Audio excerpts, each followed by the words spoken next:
हे friends, आज हम जो है वो जून एनटीए यूजीसी नेट कॉमर्स का जून 2023 का पेपर साथ में सॉल्व कर रहे हैं। तो हम साथ में बने रहते हैं सो दैट हम सबका पेपर जो है आइडियली सॉल्व हो जाए और किस लेवल के क्वेश्चंस आते हैं वो भी हमें पता चल जाए।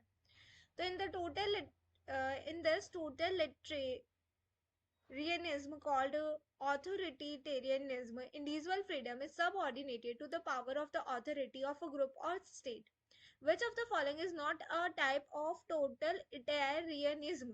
इनमें से कौन सा टाइप नहीं है टोटल इनमें से कौन सा टाइप नहीं है टोटल इटरिज्म का? इनमें से कौन सा टाइप नहीं है?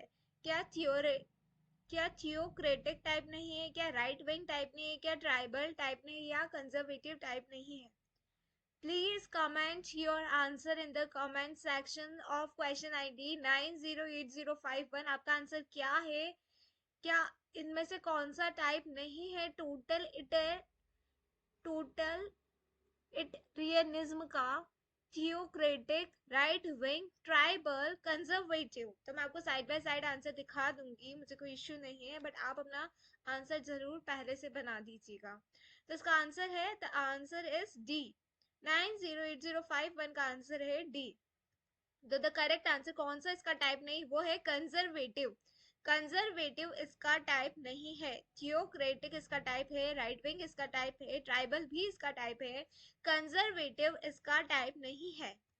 Coming to the next question. Next question है, the Directorate General of Foreign Trade DGFT facilitates and promote foreign trade in India and also implement the foreign trade policy of India. Which of the following union ministry governs the DGFT? इनमें से कौन सी ministry जो है वो govern करती है DGFT को? DGFT क्या होता है? Directorate general of foreign trade. Directorate general of foreign trade directorate general of foreign trade DGFT facilitate करता है, प्रमोट करता है फॉरेन ट्रेड को इन इंडिया और ऑल्सो इम्प्लीमेंट करता है foreign trade policy of India. इनमें से कौन सा, विच of the following union ministry govern करता है? डीजीएफटी को कौन गवर्न करता है? Please comment your answer for 908052 question का, विच इज क्वेश्चन नंबर 2। इनमें से कौन सा यूनियन मिनिस्ट्री गवर्न करता है डीजीएफटी को? क्या ministry of commerce and industry है? क्या ministry of science and technology है? क्या मिनिस्ट्री ऑफ फाइनेंस है? या फिर मिनिस्ट्री ऑफ एक्सटर्नल अफेयर्स है? आपका आंसर क्या है? Please comment in the comment section. कौन गवर्न करता है यूनियन मिनिस्ट्री? कौन सी यूनियन मिनिस्ट्री गवर्न करती है डीजीएफटी को? तो the correct answer is second वाले का। फर्स्ट वाले का आंसर कौन सा इसमें से पार्ट नहीं था? कंजर्वेटिव पार्ट नहीं था। सेकंड वाले का आंसर है, सेकंड वाले का आंसर है ए। सेकंड वाले का आंसर है ए। तो इनमें से कौन गवर्न करता है? Ministry of commerce and industry जो है, which of the following union ministry, कौन सी मिनिस्ट्री गवर्न करती है डीजीएफटी को? तो ministry of commerce and industry govern करती है डीजीएफटी को। डीजीएफटी क्या है? Directorate general of foreign trade facilitates. Okay, उसके बाद आता है, in which of the following balance of payment account changes in holding of gold and foreign currency by official monetary institution are accounted for? In which of the following, इनमें से कौन सा ऐसा है जिसमें balance of payment account changes in holding of gold and foreign currency by official monetary institution are accounted for? Current account, capital account, official reserve account या फिर foreign exchange account? In which of the following, इनमें से कौन सा balance of payment account change हो जाता है in holding of gold and foreign currency by official monetary institution are accounted for? Current, capital, official reserve और foreign exchange? तो the correct answer is C. इसमें C is the correct answer, यानी कि official reserve account जो है, official reserve account जो है, balance of payment का account changes in holding of gold and foreign currency by official monetary institution are accounted for. तो official reserve account जो है ऑफिशियली अकाउंट होता है। उसके बाद आ जाते हैं हम क्वेश्चन नंबर 4 पर। क्वेश्चन नंबर 4 बोलता है, regional economic integration is an attempt. जो रीजनल इकोनॉमिक इंटीग्रेशन वो एक ऐसा अटेम्प्ट है जो कि अचीव करता है economic gain from the free flow of trade and investment between countries. One such association is naphtha. Naphtha comprises of the following country. अब हमें बताना है कि नाफ्ता में कौन कौन सी कंट्रीज आती है। You tell me guys that NAFTA में कौन कौन सी कंट्रीज आती है। क्या नाफ्टा में यूएसए कनाडा मैक्सिको आता है, यूएसए कनाडा ब्राजील आता है, यूएसए मैक्सिको ब्राजील आता है, या कनाडा मैक्सिको और पनामा आता है? तो मैं एक बात बता देती हूँ, डी वाला ऑप्शन तो बिल्कुल नहीं है, बिकॉज ये तो आता नहीं है। अब नाउ यू डिसाइड कि ए होगा, बी होगा, सी होगा। ये तो कंफर्म है कि यूएसए तो आता है, यूएसए कनाडा तो आता है। अब आप बताओ, क्या यूएसए कनाडा ब्राजील आता है, यूएसए कनाडा मैक्सिको आता है, यूएसए मैक्सिको ब्राजील क्या आता है? तो फोर्थ वाले का हमारा आंसर है, the correct answer is, fourth वाले का आंसर है हमारा ए। फोर्थ वाले का आंसर है हमारा ए। तो इसका करेक्ट आंसर है यूएसए आता है, कनाडा आता है, मैक्सिको आता है। ये जो क्वेश्चन की आईडी है 908054, 908054, और इसका करेक्ट आंसर है ए। ए इज द करेक्ट आंसर। तो the correct answer is USA आता है, कनाडा आता है, मैक्सिको आता है। रीजनल इकोनॉमिक इंटीग्रेशन एक ऐसा अटेम्प्ट है जहां पे आप अचीव कर सकते हैं economic gain from the free flow of trade and investment between country. One of such association is NAFTA. NAFTA में क्या आता है? कनाडा आता है, मैक्सिको आता है और यूएसए आता है। Who was the opinion that labor was the father of wealth and it must be included in any estimate of national wealth? Who was the opinion? किसकी opinion थी that labor जो है that the same was the father of wealth है and it must be included in any estimate of national wealth? किसके according ये statement कही गई थी? तो ये जो question है that is फिफ्थ वाला है 908055 है और इसका आंसर है बी। इसका आंसर क्या है? इसका आंसर है बी। तो ये किसने कहा था? ये कहा था विलियम पैटी ने। Who was the opinion? William Petty ये कहते हैं कि लेबर जो है वो फादर ऑफ वेल्थ है and it must be included in any estimate. और किसी भी एस्टिमेट जो है नेशनल इनकम की, नेशनल वेल्थ की, कभी भी कोई एस्टिमेशन होता है तो उसमें वो इंक्लूड होना चाहिए। तो ये आंसर है विलियम पैटी। उसके बाद हमारा आता है सिक्स्थ। अभी हम पहले फर्स्ट से लेके फाइव को फिर से दोबारा से रिकॉल करते हैं, क्या हमारे बैक ऑफ माइंड में क्या चीजें कलेक्ट हुई या नहीं। तो फर्स्ट वाले का आंसर है कि इनमें से कौन सा जो है टाइप नहीं है टोटल टोटल इटारियनिज्म का टाइप नहीं, तो कंजर्वेटिव कोई भी टाइप नहीं है। कौन सा टाइप है? थियोक्रेटिक टाइप है, राइट विंग टाइप है, ट्राइबल टाइप है। कौन सा टाइप नहीं है? कंजर्वेटिव टाइप नहीं है। उसके बाद सेकंड वाला बोलता है कि डीजीएफटी को कौन प्रमोट एंड ये सब करता है, डीजीएफटी को कौन गवर्न करता है, कौन सी मिनिस्ट्री गवर्न करती है? Directorate general of foreign trade को। तो ministry of commerce and industry जो है वो गवर्न करती है। उसके बाद इनमें से कौन सा balance of payment account change हो जाता है in holding of gold and foreign currency by official monetary institution accounted for? इसका करेक्ट आंसर है ऑफिशियल रिजर्व अकाउंट। उसके बाद जो regional economic integration is an attempt of in one such association NAFTA. NAFTA में क्या क्या क्या आता है? नाफ्ता में आता है यूएसए आता है, कनाडा आता है, मैक्सिको आता है। तो the correct answer is a. उसके बाद किसने ये स्टेटमेंट बोली थी कि फादर ऑफ वेल्थ जो है, लेबर जो है वो फादर ऑफ वेल्थ है और उसे इंक्लूड किया जाना चाहिए किसी भी एस्टिमेट ऑफ नेशनल वेल्थ? तो ये बोल रही थी स्टेटमेंट विलियम पैटी ने। उसके बाद हम आ जाते हैं सिक्स्थ वाले क्वेश्चन पर। A and B are equal partners है. When partnership is dissolved, then capital are rupees 40,000 and rupees 50,000 respectively. A और B equal partner है. अगर partnership dissolve हो जाती है तो capital जो है R rupees वो हो जाएगी 40 और 50 respectively. A की 40 और B की 50. After all assets are sold and liability paid, there is a cash balance of rupees 80,000. What is the amount of profit or loss on realization? अब उनके पास प्रॉफिट बचा है 80,000, जबकि उनकी कैपिटल थी 40 और 50, यानी कि 90 की तो कैपिटल थी और उनके पास कैश बैलेंस जो है वो 80 ही बचा है। What is the amount of profit और लॉस ऑन रियलाइजेशन? तो आप बताइए क्या प्रॉफिट और लॉस होगा रियलाइजेशन? क्या प्रॉफिट होगा 10,000 का या 10,000 का लॉस होगा? क्या प्रॉफिट होगा 20,000 का या 30,000 का लॉस होगा? तो इसका करेक्ट आंसर है सिक्स का करेक्ट आंसर है सिक्स वाला जो हमारे आईडी है उसका करेक्ट आंसर है डी। उसका करेक्ट आंसर है डी, यानी कि अब क्या होगा? लॉस होगा, 10,000 का लॉस होगा क्योंकि टोटल जो बैलेंस था वो 90 था और अभी हमारे पास कैश बैलेंस क्या है 80। तो इस केस में 10,000 का लॉस हो जाएगा। तो what is amount of profit और लॉस ऑन रियलाइजेशन पे 10,000 का लॉस होगा। From the following information you are required to compute the return on total capital employ. अब आपको बताना है कि कैसे आप कंप्यूट करोगे return on total capital employ. अब आपके पास क्या क्या दिया है उसके हिसाब से आपको बताना है। जैसे कि आपको दिया है नेट प्रॉफिट दिया है 100 रुपए, प्रोविजन फॉर टैक्स दिया है, इनकम फ्रॉम इन्वेस्टमेंट दिया है, फिक्स असेट दिया है, करंट असेट दिया है, इंटरेस्ट ऑन डिबेंचर दिया है, रिजर्व्स दिए एंड ऑल। अब आपको बताना है क्या है? From the following information you are required to compute return on total capital employ. Return on capital employ का फॉर्मूला क्या होता है? अगर हम ऐसा देखें तो EBIT divide by total capital होता है। तो EBIT क्या, हमें यहाँ पे earning before interest and tax दिख रहा है, हमें नेट प्रॉफिट आफ्टर टैक्स दिख रहा है। फिर अगर हम नेट प्रॉफिट आफ्टर टैक्स को ले ले, सपोज टोटल कैपिटल एम्प्लॉयड कितना होगा,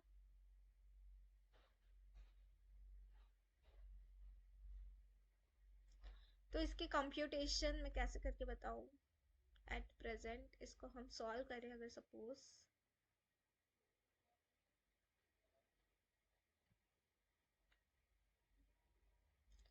हमें निकालना है रिटर्न ऑन, मतलब this return on total capital employ हमें निकालना है, यानी कि हमें निकालना है RO, return on total capital employed. एक बार हम ट्राई करते हैं, अगर हमारा इससे आ जाए तो। उसके बाद अगर हम देखें तो एक फॉर्मूला होता है कि हम अगर EBIT ले ले, EBIT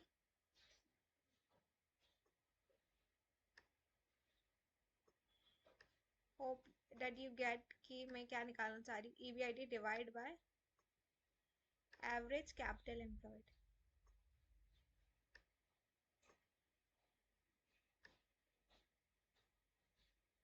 एवरेज कैपिटल एम्प्लॉयड कितना आ रहा है हमारा, वो हम देख लें। तो EBIT ये जो है नेट प्रॉफिट आफ्टर टैक्स है, provision for tax, income from investment, income from investment इतना है, फिक्स एसेट इतना है, करंट एसेट इतना है, इंटरेस्ट ऑन डिबेंचर, तो इसका आंसर आना चाहिए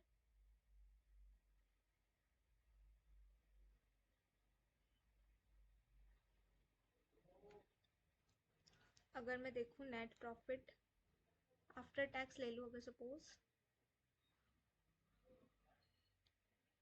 चलो अगर मैं इंटरेस्ट भी ऐड कर लूँ तो बिफोर टैक्स आ जाएगा, और टैक्स भी ऐड कर लूँ और इंटरेस्ट ऑन डिबेंचर भी ऐड कर लूँ, तो EBIT तो आ जाएगा हमारा 210। और एवरेज कैपिटल एम्प्लॉयड कितना आएगा, fix assets, current asset, capital कितनी एम्प्लॉयड है,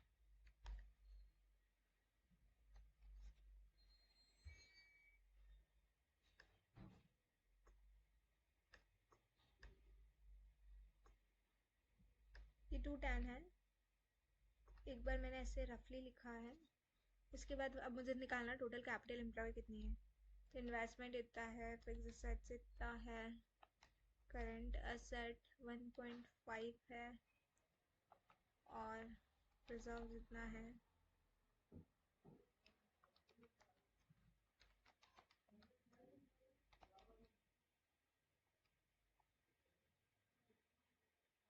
टोटल कैपिटल एम्प्लॉय अगर मैं फिक्स एसेट्स और करंट एसेट्स भी ले लूँ, सपोज 600,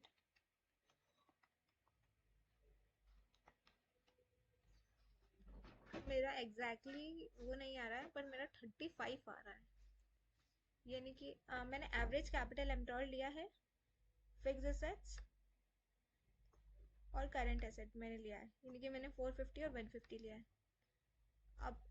अब मैं अगर suppose net profit 450, 150, 600, 100 divide by 600, 16 point गलत आ रहा है, 30 आना चाहिए, 100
देखो आई हैव गिवन मतलब आई हैव रिटन फॉर्मूला तो सही लिखा है बाय एवरेज कैपिटल एम्प्लॉयड।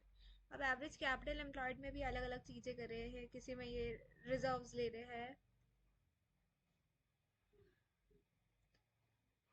या तो हम एक काम कर सकते हैं fix assets plus current asset minus हमें करंट लायबिलिटी करना है। अब करंट लायबिलिटी तो हमें प्रॉपर दिख नहीं रही है, मतलब 450 प्लस 150 ये तो आएगा। फिर अगर हम इसमें करंट लायबिलिटी यानी कि प्रोविजन फॉर टैक्स को करंट लायबिलिटी मान देते तो ये डिडक्ट हो जाएगा, तो ये आ जाएगा 500। तो फिर 210 डिवाइड बाय 500 तो कितना परसेंट होगा, 42। It will be 42। तो 42 तो हमारा ऑप्शन नहीं आ रहा है। एक और ऑप्शन है, we have the fixed assets 450 plus current asset 150 minus we can deduct the current liability as a provision for tax। हम deduct कर सकते हैं further interest on tax, तो ये आ जाएगा हमारा 490। अगर हम 210 डिवाइड बाय 490 करेंगे तो इट विल बी अगेन 42। थोड़ा प्रॉब्लमेटिक तो हो ही रहा है ये। या तो हम share holder plus long term liability ले ले, total assets minus total current liability. Total assets तो हमारे पास है, total current liability, current liability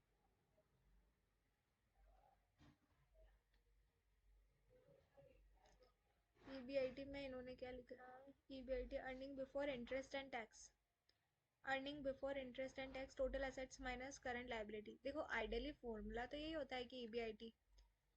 अब हमारा हमने ईबीआईटी क्या लिया, हमने लिया था नेट प्रॉफिट, हमने इसे माना था आफ्टर टैक्स। तो नेट प्रॉफिट आफ्टर टैक्स हम बिफोर निकालने के लिए हमने क्या किया, प्रोविजन फॉर टैक्स, क्योंकि टैक्स रेट तो दे नहीं रखी है तो हमने प्रोविजन फॉर टैक्स को ऐड करा और हमने इंटरेस्ट को भी ऐड करा, तो 1010 तो ऐड हुआ ही है। इसका एक बार आंसर देख लेते हैं, सेवन का क्या आंसर आ रहा है। सेवन्थ वाले का आंसर आ रहा है डी, सेवन्थ वाले का आंसर आ रहा है डी, यानी कि करेक्ट आंसर हम इसमें 40 आ रहा है, हमारा 42 आ रहा है, नियरेस्ट आ रहा है पर एग्जैक्टली सिमिलर नहीं आ रहा है। इन्होंने क्या assumption लेके किए हैं, अगर मैं 210 डिवाइड बाय 490 कर रही हूँ तो मेरा 42 आ रहा है।